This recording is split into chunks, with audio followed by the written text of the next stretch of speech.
कायदे आजम वाली जिद चाहिए या आज के जिद चाहिए कि इलेक्शन तो होगा सितंबर अक्टूबर में जाकर? क्या यार, उस वक्त तक मुल्क कहां से कहां चला जाएगा? तो इसलिए मुल्क का सोचें। जब मुल्क है तो सियासत भी है, मुल्क है तो सियासी जमातें भी हैं, तो मुल्क है तो इलेक्शन भी होगा। तो पहले मुल्क को रखो अपने पास, और उसके लिए जरूरी है कि इलेक्शन एक ही कराओ और जितना जल्द हो सके कराओ।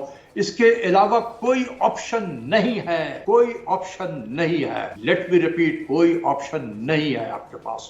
हमने जो बात कही कि भाई वो एनआरओ अपना लेने आए थे, हम तो हमारे तो मौकफ सब सही निकल रहे हैं। उन्होंने अपना एनआरओ ले लिया, वो सारे जो मफरूर थे आज वापस तशरीफ ले आए हैं और खुलेआम दमदमाते फिर रहे हैं, कोई उनको पूछने वाला नहीं है। तो गरीब आदमी जो है उसने 50 बोरी आटा जो है ना, कोई यूटिलिटी स्टोर से लेके कहीं और बेचने की कोशिश की, उसको पकड़ के हमने अंदर कर दिया। अब ये देखें, जब इस तरह की जातियां होंगी तो आपका ख्याल है कि अवाम खामोश रहेगी? वजीर आजम शहबाज शरीफ और हमजा शहबाज FIA के मनी लॉन्ड्रिंग मुकदमे से बरी हुए, वहीं दोनों के खिलाफ रमजान शुगर मिल्स रेफरेंस नैब को वापस भिजवा दिया गया। राना सनाउल्लाह अपने खिलाफ मनशियात केस में अदालत पेश होते रहे और बिलाखिर बरी भी हुए।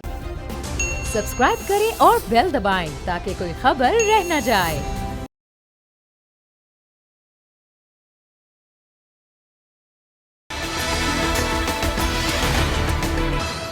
अस्सलाम वालेकुम नाजरीन, मैं हूं मखदूम शहाबुद्दीन और आप देख रहे हैं अब बात होगी।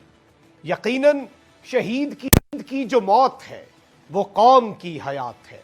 लहू जो है शहीद का वो कौम की ज़कात है। कौम शहीदों की कुर्बानियों को सलाम पेश करती है। आगे बढ़ते हैं नाज़रीन कराम। पाकिस्तान तहरीक इंसाफ के चेयरमैन इमरान खान ने कहा है कि आइंदा जुम्मे यानी कि 23 दिसंबर को पंजाब और खैबर पख्तूनख्वा की असम्बलियां तहलील कर देंगे और फिर 123 अराकीन इस्तीफों की तस्दीक के लिए कौमी असम्बली जाएंगे। ऐलान के बाद हुकूमती ओहदेदारों और रहनुमाओं की जानिब से एक तरफ इजलास पर इजलास बुलाए जा रहे हैं तो दूसरी तरफ यौम तशक्कुर मनाने का भी ऐलान कर रही है हुकूमत। यकीनन इमरान खान के इस ऐलान के बाद से हुकूमती सफ़ों में परेशानी के आसार नुमायां हैं। इमरान खान हुकूमत को बंद गली में लेकर आ गए हैं। इसी सब पर बात करेंगे, लेकिन सबसे पहले टॉप स्टोरीज। इमरान खान ने बिलाखिर असम्बलियां तहलील करने का ऐलान कर दिया। 6 दिन का काउंटडाउन शुरू। पंजाब में सबने सर पकड़ लिए। जोड़ तोड़ की सियासत अरूज पर। बाजवा साहब हमारे और PTI के मोहसिन हैं। इमरान खान साहब ने बड़ी ज्यादती की कि मुझे साथ बिठाकर जनरल रिटायर्ड बाजवा पर तनकीद की। इमरान खान के असम्बलियां तहलील करने के ऐलान के बाद परवेज इलाही ने बम फोड़ दिया। आगे क्या होने वाला है? क्या PTI और काफ लीग की राहें जुदा होने वाली हैं? इसी सब पर बात करने के लिए हमें ज्वाइन किया है पाकिस्तान तहरीक इंसाफ की सीनियर रहनुमा और सूबाई वजीर सेहत डॉक्टर यास्मीन राशिद ने। डॉक्टर साहिबा, thank you very much for your time. सबसे पहले तो परवेज इलाही साहब का एक बयान सामने आया है और डिबेट शुरू हो चुकी है। पाकिस्तान तहरीक इंसाफ इस बयान को कैसे देख रही है? क्योंकि शिकवा भी किया है, साथ उन्होंने ये भी कहा है कि आइंदा इस तरह की बात की तो मैं भी जवाब दूंगा। मेरी जमात जो है, काफ लीग भी जमात जो एज अ पार्टी जवाब देगी। तो इस बयान को आप कैसे देख रही हैं? क्योंकि बड़ा क्रूशल टाइम है, 6 दिन का काउंटडाउन है, तकरीबन 5 दिन रह गए हैं और पाकिस्तान तहरीक इंसाफ का क्या मौक़िफ़ है इस पे? देखिए, मेरा ख्याल है जहाँ तक चौधरी परवेज इलाही का उनका अपना मौक़िफ़ है, वो अपना मौक़िफ़ से उन्होंने बड़ा क्लियरली हमेशा अपना मौक़िफ़ रखा है सामने। जहाँ तक हमारा ताल्लुक है, हमारा अपना मौक़िफ़ है। मेरा ख्याल है इमरान खान साहब ने जो बात कही कल और जो भी बात बाजवा साहब के बारे में कही है वो ठीक कही। वजह ये कि देखिए, मैं आपको एक छोटी सी बात बताऊं, मैं तो खुद अपने, हम तो सारे जो है अपनी फौज की बड़ी इज्जत करते हैं और बहुत मोहब्बत करते हैं। मेरे तो आधा खानदान जो है वो फौज में, और फिर सबसे बड़ी ये बात है जिधर से मैं, जिस इलाके की मैं हूँ चकवाल की, वहाँ तो कोई ऐसा घर नहीं है जहाँ से कोई फौजी नहीं। मेरे तो अपने चचा जो हैं 65 के जंग के शहीद और सितारा जुर्रत हैं, तो हम तो we are very proud of our army. पर इसका ये मतलब नहीं है कि अगर कुछ काली धब्बे हैं जिन्होंने हालात मुल्क के इस वक्त खराब किए, उनका नाम भी ना लिया जाए। ये तो जाति की बात है ना। باقی ان کی سوچ ہے, ان کا خیال ہے کہ شاید انہوں نے کوئی غلط کام نہیں کیا. ہمارا خیال ہے کہ انہوں نے غلط کام کیا. وجہ یہ ہے کہ انہوں نے خود اعلان کیا کہ اس سے پہلے انٹرفیرنس تھی. اگر آپ کو یاد ہو تو انہوں نے ایڈریس کیا اور انہوں نے کہا کہ ہم ان کی انگلی پکڑ کے ان کو چلا رہے تھے, ہم انہیں بتا رہے تھے. بھائی دیکھیے فوج کا انٹرفیرنس, پولیٹیکل انٹرفیرنس کہیں بھی آپ کی کانسٹیٹیوشن میں اس کا ذکر, آپ اپنی کانسٹیٹیوشن پڑھیں تو سپریم جو ہے وہ آپ کی سول گورنمنٹ ہوتی ہے. اب مقصد یہ ہے کہ اگر ایک فوج کے سربراہ جو ہیں وہ کہہ رہے ہیں, اپنے منہ سے ہی کہہ رہے ہیں کہ ہم نے کرتے رہے ہیں, اب آئندہ نہیں کریں گے.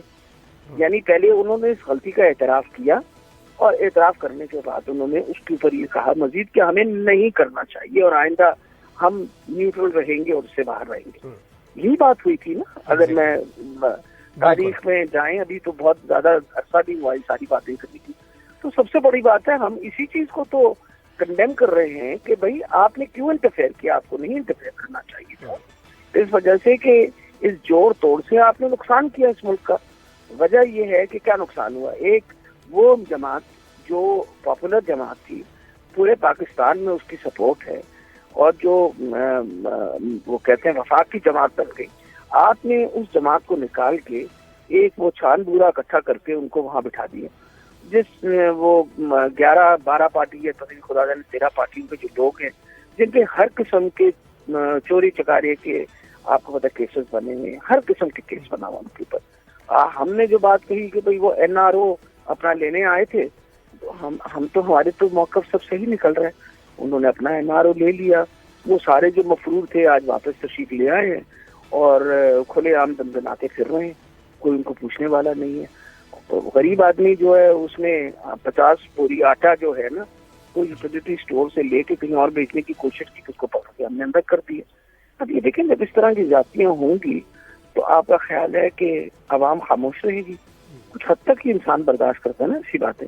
میرا خیال ہے یہ باتیں ساری جو ہیں بجائے اس کو, یہ چودھری صاحب نے کہ تعلقات ہمیشہ فوج سے اچھے رہے تو اچھے رکھنا چاہتے ہیں. ہمارے تو میرا خیال ہے میں عمران خان صاحب کو اس بات کی داد دیتی ہوں کہ اتنے پریشر کے باوجود آپ دیکھیں میں کیا نہیں کیا ہمارے خلاف. اس وقت سواتی صاحب کے ساتھ کیا کر رہے ہیں, سواتی صاحب ہمارے سینیٹر ہیں, ان کو گھسیٹتے پھر رہے ہیں پورے پاکستان کے اندر, اور ان شہروں میں لے کے جا رہے ہیں, ان صوبوں میں لے کے جا رہے ہیں جس میں حکومت اتحادیوں کی. ادھر تو نہیں لے کے آئے نہ خیبر پختونخوا لے کے گئے.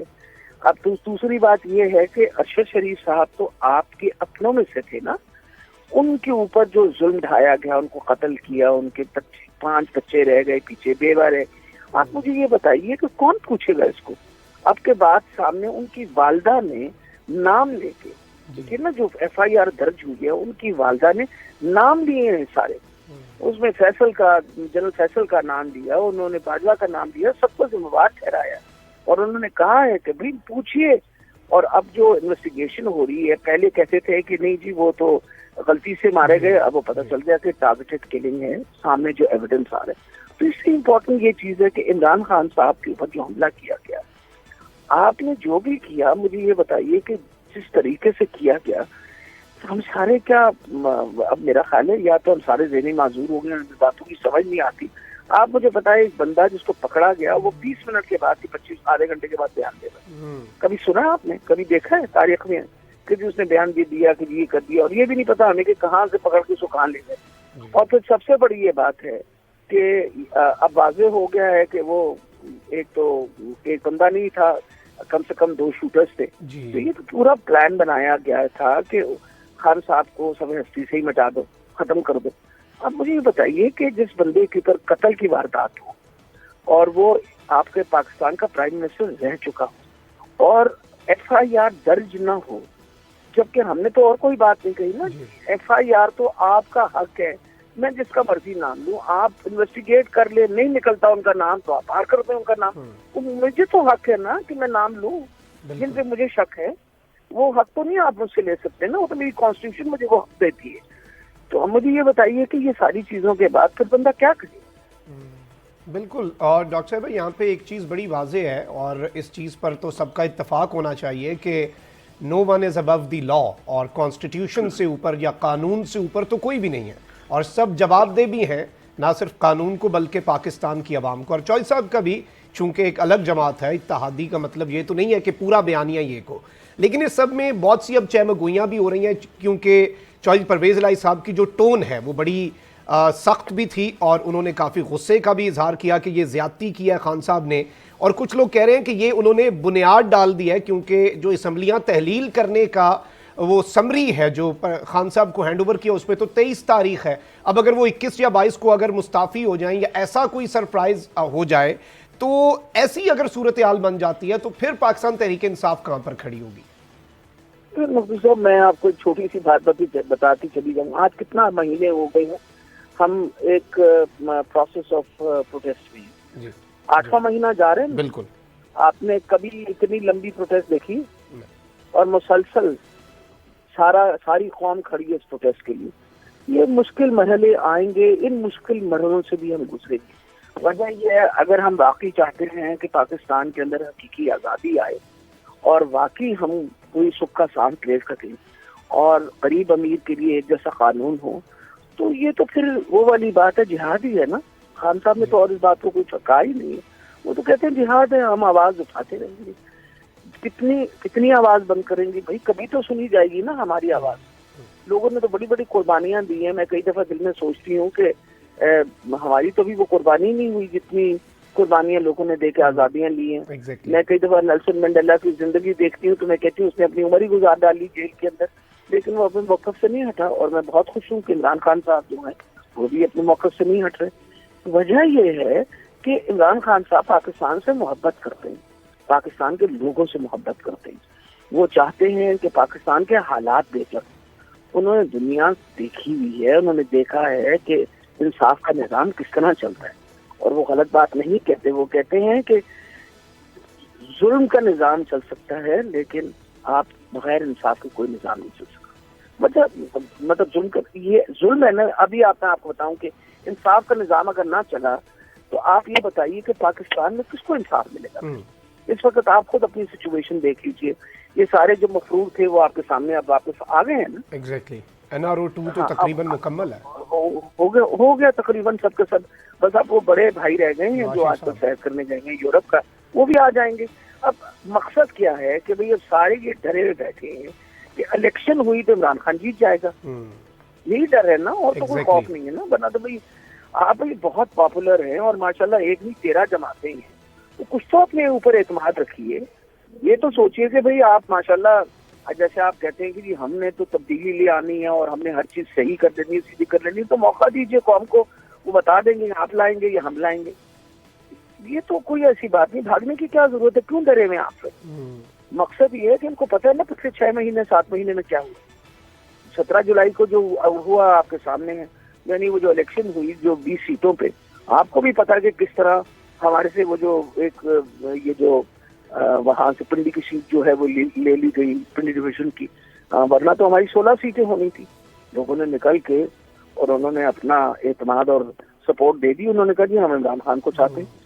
फिर सबसे बड़ी बात है कि वो जो 8 इलेक्शन जो खान साहब ने लड़े 8 सीटों की, वो भी तो जीत गए ना। वो लोगों को पता था, उन्होंने नहीं जाना असेंबली में, लोगों को इस बात का पता था। उसके बावजूद अगर लोग निकले हैं तो फिर लोग एक पैगाम देना चाह रहे हैं इस इम्पोर्टेड हुकूमत को कि भाई हम नहीं चाहते कि तुम लोग बैठो, इलेक्शन करा दो।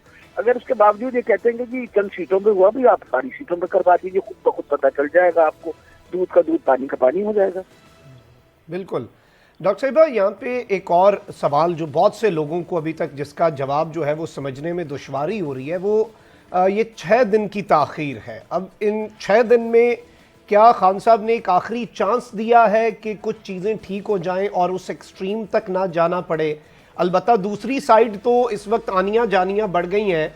जरदारी साहब, शहबाज शरीफ साहब, शुजात साहब, ये मुलाकातों का सिलसिला चल पड़ा है। मुल्क का चलें जो भी हाल है, सियासत बचाने के लिए बहुत ज़्यादा एक्टिव हैं, उसमें बड़ी महारत भी रखते हैं। और पंजाब में भी कोई तब्दीली, चौधरी परवेज़ इलाही को ऑफर्स, ये सब चल रहा है। लेकिन इन 6 दिन की ये जो ताख़ीर है, इसकी वजह क्या है? पाकिस्तान तहरीक इंसाफ ने क्या सोचकर ये किया? اور جسٹ ان کیس اگر as a counter strategy P T I کے خلاف ان 6 دن میں کچھ ہوتا ہے تو پھر پی ٹی آئی کیا کرے گی؟ میرا خیال ہے we'll cross the bridge when we come to it. میں ہمیشہ یہ کہتی ہوں کہ دیکھیں جب انسان جہاد کو نکلتا ہے تو کل کا تو کسی کو نہیں پتا جی کسی کو پتا ہے. ہم دیکھیں نا اہم چیز یہ ہے ہماری نیت اور پھر جو باقی لوگ ہیں ان کی نیت میں کیا فرق ہے یہ تو اللہ تعالیٰ ہی جانتا ہے. لوگوں کا دل کا حال تو اللہ ہی جانتا ہے. بے شک. جہاں تک ہمارے دل کا تعلق ہے ہم تو سارے خانساد کے موقف کے ساتھ کھڑے ہیں اور ہر چیز کی قربانی دینے کو تیار ہے. ہمیں کسی چیز پہ کوئی اعتراض نہیں ہے. وجہ یہ ہے کہ دیکھیے خان صاحب نے تو ہر طریقے سے وقت دیا کہ بھائی دیکھو بہتر یہ ہے اس ملک کے لیے کہ ہم ایک ہی دفعہ الیکشن پورے ملک کی کروا لیں. آپ پورے ملک کی الیکشن کروائیں گے اس کا فائدہ یہ ہوگا کہ کم سے کم آپ کی پولیٹیکل سٹیبلٹی آ جائے گی. ایک دفعہ جب پولیٹیکل سٹیبلٹی آئی تو آپ کے لیے اکنامک سٹیبلٹی لانا مشکل نہیں ہوگا. اس وقت کیونکہ پولیٹیکل سٹیبلٹی ملک میں نہیں ہے اس وجہ سے اکنامک سٹیبلٹی بھی آنی بہت مشکل ہے. ساری دنیا کو پتا ہوتا ہے کہ جہاں پولیٹیکل سٹیبلٹی ہو you are going towards a melt down at the moment. آپ مجھے یہ بتائیے کہ خود دیکھیں آپ کیا حالات ہوئے ہیں. اب یہ جتنی مرضی تقریریں یہ آپس میں دو مصدق صاحب اور وہ بلاول بھٹو نے تو ڈفرنٹ اسٹیٹمنٹس دے دی تیل کے اوپر. آپ نے سنی ہوگی اور پڑھی بھی ہوں گی. وہ کہہ رہے ہیں کہ جی ہم کسی قسم کا رشین آئل لے نہیں رہے ہمیں کوئی انٹرسٹ نہیں ہے چلا نہیں ہے. مصدق صاحب کہتے ہیں ان کو غلط فہمی ہوئی ہے ہم لے رہے ہیں. یہ بھی سنا آپ نے. تو مقصد یہ ہے کہ خود تو یہ ایک صفحے پہ ہے ان کو خود کو کچھ پتہ نہیں ہے کہ انہوں نے کرنا کیا. وہ گڈ گورننس کی مت تو ختم ہو گئی. وہ جو تھا کہ جی آئیں گے تو انہوں نے کوئی جادو کی چھڑی چلانی ہے اور پھر حالات ایک دم ملک کے بہت بہتر ہو جائیں گے. وہ تو آپ کے سامنے بد سے بدتر ہو گئے. بالکل. اب مقصد یہ ہے کہ میری اطلاع کے مطابق جو کروڈ آئل آپ کو ملتا ہے اس کی ہمارے پاس ریفائنریز نہیں ہے لیکن میری بڑی ڈیٹیل ڈسکشن ہم آپ کیونکہ کافی اس میں انوالو رہے ہیں. اس نے کہا کہ سواپنگ ہو سکتی ہے اور اس کی وجہ سے we can get cheaper oil. تو وہ مطلب they are various ways to do it. اب مقصد یہ ہے کہ ایک منسٹر کہہ رہا ہے جی آ رہا ہے تیل دوسرا کہہ رہا ہے کہ جی نہیں کوئی ہمارا ہم امریکہ میں بیٹھے ہوئے کہتے ہیں کیونکہ ہم امریکہ کے اتنے غلام ہیں کہ ہم ان کے سامنے یہ بھی بات نہیں کرنا چاہتے کہ یہ رشیا سے ہم تیل لے لگے جو سستا ہوگا جو $60 پر بیرل ہے. تو نیچرلی جب آپ کو $60 پھر ہمیشہ دیکھیں نا فیول کی قیمت جب کم ہوتی ہے تو ہر چیز کی قیمت کم ہو جاتی ہے. جو اس وقت مہنگائی آسمان پہ چڑھی ہوئی ہے وہ کم ہو جائے گی. ایک کم پیسوں پہ تیل ملے گا تو آپ کا فارمر جو ہے وہ ٹھیک ہو جائے گا. فیول آپ کو ملے گا تو آپ کی فیکٹریاں ٹھیک چلنی شروع ہو جائیں گی. یہ ساری باتیں ہیں نا. It is a circle which has to be locked into. تو میں یہ کئی دفعہ دل میں سوچتی ہوں کہ وہ بات ہم نے جب کی رشیا کی تو ہماری مٹی پلید کر دی انہوں نے. آج یہ خود بات کر رہے ہیں تو ٹھیک کر رہے ہیں. تو یہ ساری کانٹرڈکٹری اسٹیٹمنٹس دے کے اور میرا خیال میں لوگ ان کا یہ خیال ہے کہ لوگوں کا حافظہ کمزور ہے بھول جائے. لوگوں کا حافظہ کمزور تو نہیں لوگوں کو سب کچھ یاد ہے. یہ لوگ ان کو یاد دلاتے ہیں.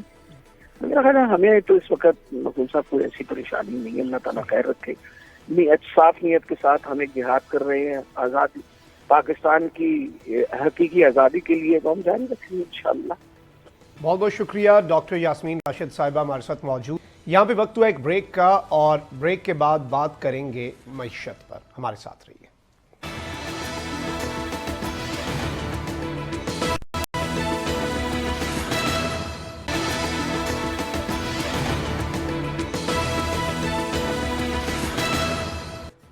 Welcome back after the break. ناظرین اکرام ملکی معیشت کی اس وقت جو حالت ہے وہ ہم سب کے سامنے ہے. انسرٹینٹی ہے.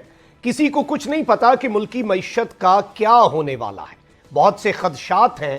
بہت ہی اس وقت آپ کہہ سکتے ہیں کہ ملکی معیشت کے حوالے سے دھند چھائی ہوئی ہے. اور ظاہری بات ہے کہ معاشی عدم استحکام کا پاکستان میں جاری سیاسی عدم استحکام سے بھی بہت گہرا تعلق ہے. ملک کے ڈیفالٹ ہونے تک کی باتیں ہو رہی ہیں. اسی سب پر بات کرنے کے لیے ہمیں جوائن کیا ہے معاشی امور کے ماہر اور principal nurse doctor Ashfaq Hassan صاحب نے.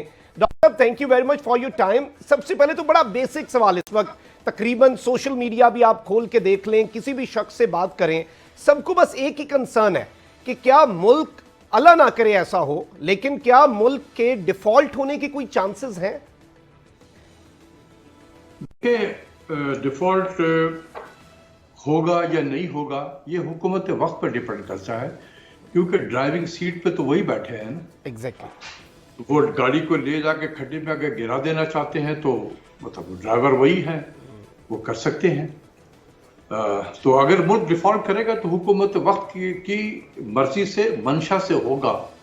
اگر کسی نے ان کو یہ مینڈیٹ دیا ہے کہ اس کو سری لنکا کی طرح اس کو بنا دیا جائے، سری لنکا کی کیفیت میں ڈال دیا جائے، تو ہم نہ میں روک سکوں گا، نہ آپ روک سکیں گے، نہ کوئی روک سکے گا، کیونکہ ڈرائیونگ سیٹ پہ جو بیٹھا ہے وہی پہنچائے گا منزل تک میں.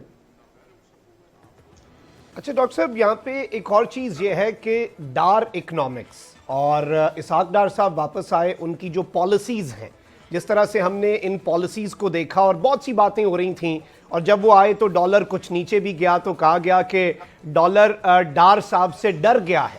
لیکن اس کے بعد ڈار اکنامکس بھی پاکستان کے لیے کچھ مثبت تبدیلی تو نہیں لا سکیں. تو اسحاق ڈار صاحب کی اسپیسیفکلی جو پالیسیز ہیں معیشت کے حوالے سے، انہیں آپ کس طرح سے دیکھ رہے ہیں؟ دیکھو یار، ہمیں بڑا ایک مس پرسپشن ہے لوگوں کے ذہنوں میں کہ حکومت پاکستان یا اس کا وزیر خزانہ یا سینٹرل بینک کا گورنر پالیسی بناتا ہے. یہ ذہن سے نکال دیں کہ ملک کا وزیر خزانہ یا سینٹرل بینک کا گورنر پالیسی بناتا ہے. یہ پالیسی امپلیمنٹ کرتا ہے. پالیسی آئی ایم ایف میں بنتی ہے، آئی ایم ایف سے ہمیں ملتا ہے پالیسی، اور یہ امپلیمنٹ کرتے ہیں. کوئی فائنانس منسٹر اچھا امپلیمنٹر ہوتا ہے، کوئی ذرا اس سے کم اچھا امپلیمنٹر ہوتا ہے، کوئی بہت برا امپلیمنٹر ہوتا ہے. تو یہ ذہن سے نکال دیں کہ ڈار صاحب کی کوئی پالیسی نہیں ہے. یا اگر میں اس وقت بیٹھا ہوا ہوتا، لوگ کہتے ہیں کہ اشفاق صاحب کی یہ پالیسی ہے. اشفاق صاحب کی یہ پالیسی نہیں ہے، یہ آئی ایم ایف کی پالیسی ہے. ڈار صاحب is implementer, doctor Ashfaq will be an implementer. تو یہ ہمیشہ ذہن میں سے نکال دیا کریں کہ جب بھی کوئی ملک آئی ایم ایف میں جاتا ہے وہ پالیسی نہیں بنا سکتا ہے، وہ صرف امپلیمنٹ کرتا ہے پالیسی. تو ڈار صاحب کی امپلیمنٹیشن کو آپ کس طرح سے دیکھ رہے ہیں؟ Has he been successful in implementing the policy in the right way? دیکھو، ڈار صاحب کی جہاں تک امپلیمنٹیشن کا تعلق ہے، آپ امپلیمنٹ اس وقت کرتے ہیں اس کے لیے ایک ماحول ہوتا ہے جس کو ہم کہتے ہیں کہ ملک میں جو اکنامک انوائرمنٹ ہے وہ بڑا کنڈیوسو ہے. ٹھیک ہے نا؟ تو ان ملک میں ایک انوائرمنٹ کو بنانا اور پالیسی کو امپلیمنٹ کرنا یہ حکومت وقت کا کام ہے. کیا اس وقت ملک میں وہ انوائرمنٹ ہے جہاں پر پالیسی کو امپلیمنٹ کیا جا سکتا ہے؟ میرا تو خیال ہے کہ نہیں ہے. ہمارے یہاں کس قسم کی انوائرمنٹ ہے؟ کس کو بند کرنا ہے، کس کے خلاف ویڈیو لانا ہے، کس کو باہر نکالنا ہے، کس کو باہر سے اندر لانا ہے، اس کے علاوہ کچھ ہو رہا ہے؟ یا کس کو گالی دینا ہے؟ اس کے علاوہ کوئی اور انوائرمنٹ ہے اس ملک میں کہ جہاں پر معاشیات کو بہتر کرنے کے لیے آئی ایم ایف کی دی ہوئی پالیسیز کو ہم امپلیمنٹ کر رہے ہو؟ تو یہ سوچنا پڑے گا نا کہ ماحول نہیں ہے. اس وقت آپ دنیا کے بیسٹ برین کو لا کے بٹھا دیں، وہ بھی کچھ نہیں کر سکے گا، کیونکہ ہمارے یہاں انوائرمنٹ بہت خراب ہو گیا ہے. اور ملک کی چاہے جتنی بھی اچھی پالیسی ہو، جب ایک بیڈ انوائرمنٹ میں اس کی امپلیمنٹیشن ہوتی ہے تو ڈیزائر رزلٹ نہیں ملتا ہے اس میں. ڈاکٹر صاحب، انوائرمنٹ بھی ٹھیک نہیں ہے، اور اوپر سے اگر دیکھا جائے تو وزیر خزانہ بھی آبویسلی پولیٹیکل جو معاملات ہیں انہیں بھی فرنٹ فٹ پر دیکھ رہے ہیں، اور اس طرح سے اٹینشن بھی ایک طرح سے ڈائیورٹ ہی رہتی ہے صدر مملکت سے ملاقاتیں، بیک ڈور. لیکن اس وقت کیسے انوائرمنٹ بنے گی، یا باقی سب کو یا پھر مارکیٹ کو کیا میسج جائے گا کہ ایک ہی جماعت کے دو وزرائے خزانہ بھی آمنے سامنے ہیں، مفتاح اسماعیل صاحب کھل کے تنقید کر رہے ہیں، اور ایک ڈائریکشن نظر نہیں آ رہی ود ان دا گورنمنٹ بھی، اور ایسے لگ رہا ہے کہ وہ بھی ڈیوائیڈڈ ہیں. ظاہری بات ہے مفتاح صاحب کی جو پوائنٹس ہیں ان سے بھی کچھ لوگ ان کی گورنمنٹ میں اتفاق کرتے ہوں گے. تو اس چیز کا حل کیا ہو سکتا ہے؟ صرف یہ فائنانس منسٹر کے حد تک تو یہ بات تو نہیں ہے. آپ نے دیکھا کہ رشیا سے آئل کے خریدنے کے حوالے سے فارن منسٹر صاحب نے جو نیو یارک میں پریس کانفرنس کرتے ہوئے جو باتیں کی کہ یہ کون سے آپ सस्ते पेट्रोल की बात कर रहे हैं, ये तो एक ट्रक की बत्ती है जिसके पीछे लगा दिया गया है। जहां उसके ऑपोजिट जो है, जो यहाँ में जो एनर्जी के जो मिनिस्टर हैं वो कहते कि जी हम तो बहुत बात करके आए हैं, फला करके आए हैं। तो जब फॉरेन मिनिस्टर और एनर्जी मिनिस्टर एक पेज में ना हो तो वो दो फाइनेंस मिनिस्टर की आप बात कर रहे हैं, एक तो उसमें से हैव बीन हो गया है, एक मौजूद है। यहाँ तो दोनों ही मौजूद हैं और दोनों में डिसएग्रीमेंट है। इसलिए कि देखें, इस वक्त ना इकोनॉमी एजेंडा है हमारा, ना कोई फॉरेन पॉलिसी एजेंडा है। इस वक्त एजेंडा है just to survive in the power, that's it. कि कल भी मैं जिंदा, कल भी मैं वजीर रहूं, परसों भी वजीर रहूं, हम डेली वेजेस पे काम कर रहे हैं।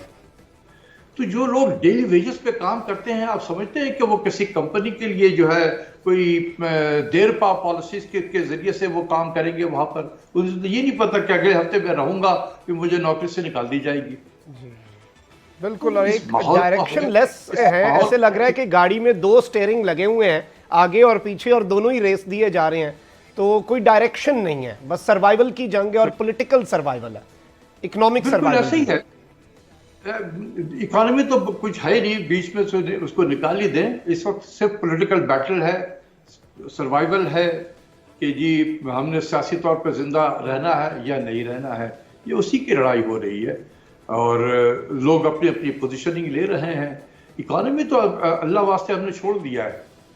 Exactly. तो इसलिए आपको कहीं पर कुछ नजर नहीं आएगा। आपको इकोनॉमी को दुरुस्त करने के लिए कोई इकदाम जो है वो इस वक्त नजर नहीं आ रहे। डॉक्टर साहब, अभी रिसेंटली 10 रुपए की कमी की गई है पेट्रोलियम मसनूआत की कीमतों में, तो क्या ये जो कमी है ये जस्टिफाइड है? देखिए, अगर कीमतों में कमी की गई है तो इससे आवाम को तो फायदा तो पहुंचेगा।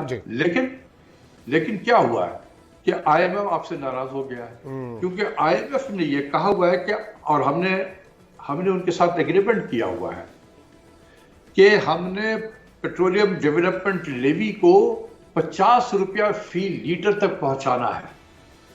तो ये जब इंटरनेशनल मार्केट पे तेल की कीमत कम हुई तो आईएमएफ का ये था कि आप इस तेल की कीमत को पास ऑन ना करें, आप इस पे पेट्रोलियम डेवलपमेंट लेवी बढ़ा दें इसको। अगर फर्ज करने के 10 रुपया आपने जो कीमत कम किया है, आप उसी पुरानी कीमत पे रखते, ये 10 रुपया पेट्रोलियम लेवी आप बढ़ा देते, ताकि आप पुराने वाले सतह पे आप बरकरार रखते अपने आप को। तो आपने क्यों कम किया?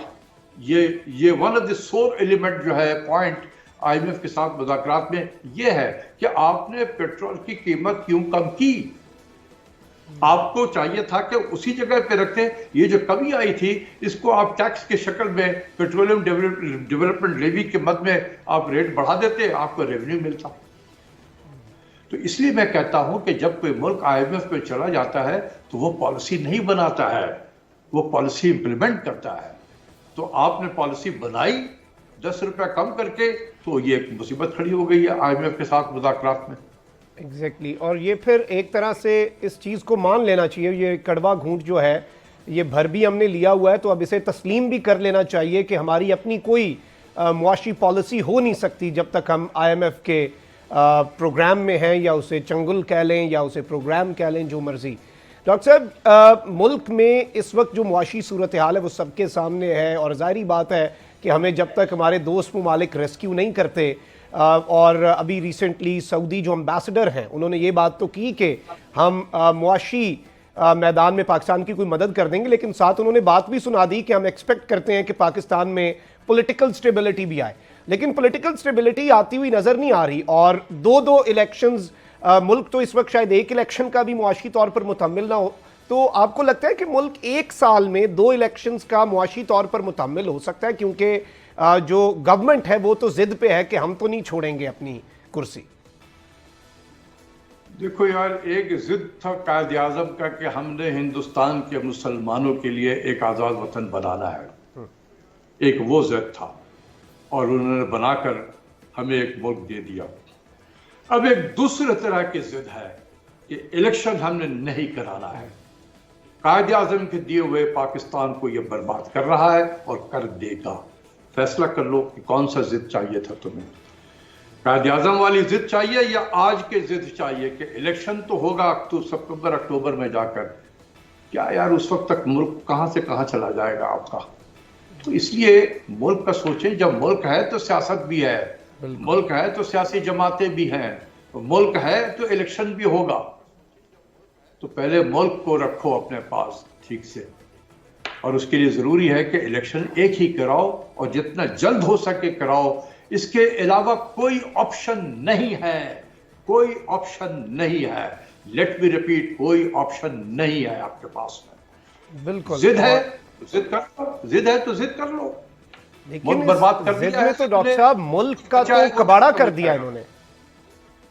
जिद ने किया है ना जी, जिद ने किया है। तो यही तो मैं मिसाल दे रहा हूं कि यार कायद आज़म वाला जिद तो कर लो कि मुल्क को बना दो, मुल्क को बर्बाद करने वाला जिद ना करो। तो जिद जो है उसकी भी मैं दो ही सबके लिए किस्में बहुत हैं, सख्त और ये अल्फाज जिद बोलता अगर हूं इस और चीज सबों के लिए कह रहा हूं, मैं बहुत सख्त अल्फाज कह रहा हूं और सबों के लिए कह रहा हूं, जो जो इस वक्त मुल्क में मैटर करते हैं, मैं उनकी तरफ इशारा करके कह रहा हूं, इस मुल्क को बचा लो। इलेक्शन के अलावा कोई और आपके पास ऑप्शन नहीं है।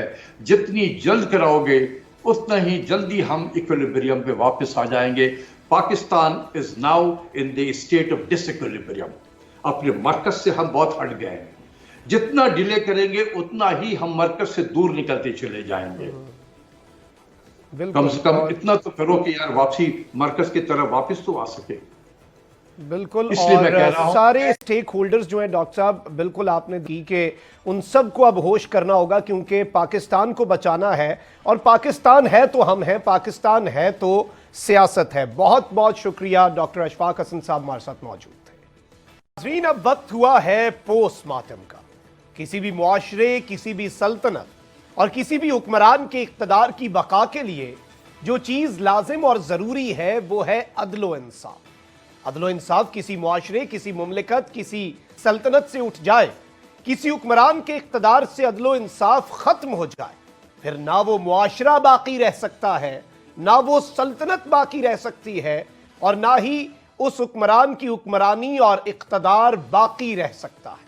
बदकिस्मती से हमारे मुल्क में भी कुछ ऐसा ही चल रहा है। गरीब के लिए अलग कानून है और अमीर उमरा के लिए अलग। रमा साल की बात ही कर ली जाए तो आप देखेंगे कि साल 2022 मुस्लिम लीग नून पर मेहरबान रहा। तकरीबन तमाम रहनुमा क्लीन चिट हासिल करने में कामयाब हो गए। साल 2022 में करप्शन, मनी लॉन्ड्रिंग, तोड़ फोड़ और दीगर मुकदमात में घिरे कौमी सियासतदान साल भर अदालत की राहदारियों में नजर आए। लेकिन यह साल मुस्लिम लीग नून के लिए खुसूसी रिलीफ का साल साबित हुआ। इसमें राना सनाउल्लाह की जमानत कंफर्म हुई और मुकदमे से बरी भी हो गए। मरियम नवाज को पासपोर्ट वापस किया गया। मातहत अदलिया से भी शहबाज शरीफ और राना सनाउल्लाह को रिलीफ मिला। मरियम नवाज और captain Safdar Avenfield reference में बरी हुए, जबकि इस्लामाबाद हाई कोर्ट के फैसले ने नवाज शरीफ की बर्रियत की भी राह हमवार कर दी। वजीर आजम शहबाज शरीफ और हमजा शहबाज FIA के मनी लॉन्ड्रिंग मुकदमे से बरी हुए, वहीं दोनों के खिलाफ रमजान शुगर मिल्स रेफरेंस नैब को वापस भिजवा दिया गया। राना सनाउल्लाह अपने खिलाफ मनशियात केस में अदालत पेश होते रहे और बिलाखिर बरी भी हुए। यही नहीं, नून लीग के अताउल्लाह तारड़, राना मशहूद, बिलाल फारूक तारड़, अवैस लगारी और दीगर MPs ने पंजाब असेंबली हंगामा राई केसेस में गिरफ्तारी से बचने के लिए अदालत का दरवाजा खटखटाया और उनकी सुनी भी गई। और अब ना सिर्फ सलमान शहबाज भी बरी होते हुए नजर आ रहे हैं, बल्कि नवाज शरीफ की नाअहली खत्म होने की गूंज भी सुनाई दे रही है। गर्ज ये कि नून लीग के तमाम लीडरान क्लीन चिट हासिल कर चुके हैं, एक आध रह गए हैं, वो भी रिलीफ हासिल करने की तगोदौ में है। बाकी कुछ कहने की जरूरत नहीं है नाजरीन, क्योंकि अवाम तो सब जानती है और सब समझती है। मखदूम साहब को इजाजत दीजिए। अल्लाह निगहबान, पाकिस्तान जिंदाबाद।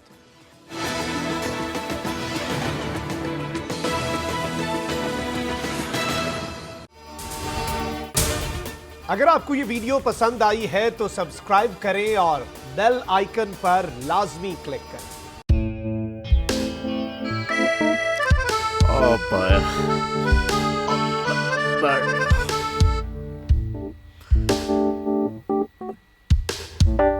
इंतशार से निकलने का वाहिद हल इंतखाबात हैं। हकीकी आज़ादी मार्च आज रवा। हम आयत के मुताबिक अगर आप उसको ये रिपोर्ट दे दें तो मैं आपको 3-4 सीटें दे दूंगा। मौलाना हाँ साहब, वो जो रिमोट हमें दे दे और वो जो नीली पीली चैनल है वो लगाए। जाओ शबास। हम ऐसा टीवी देखते ही नहीं जिसका रिमोट हमारे हाथ में ना हो। और यहाँ पे कोई 2 नंबर ही नहीं चलेगी। और हम कोई गुलाम है जो आप रिमोट मांगे हम दे दें? Absolutely not. यहाँ पे सिर्फ पाकिस्तान का नंबर 1 चैनल चलेगा, बोल, जो हकीकी सहाफत की जंग लड़ रहा है। पाकिस्तान के लिए कोई और नहीं, सिर्फ बोल खड़ा है। आप सब भी बोल देखें।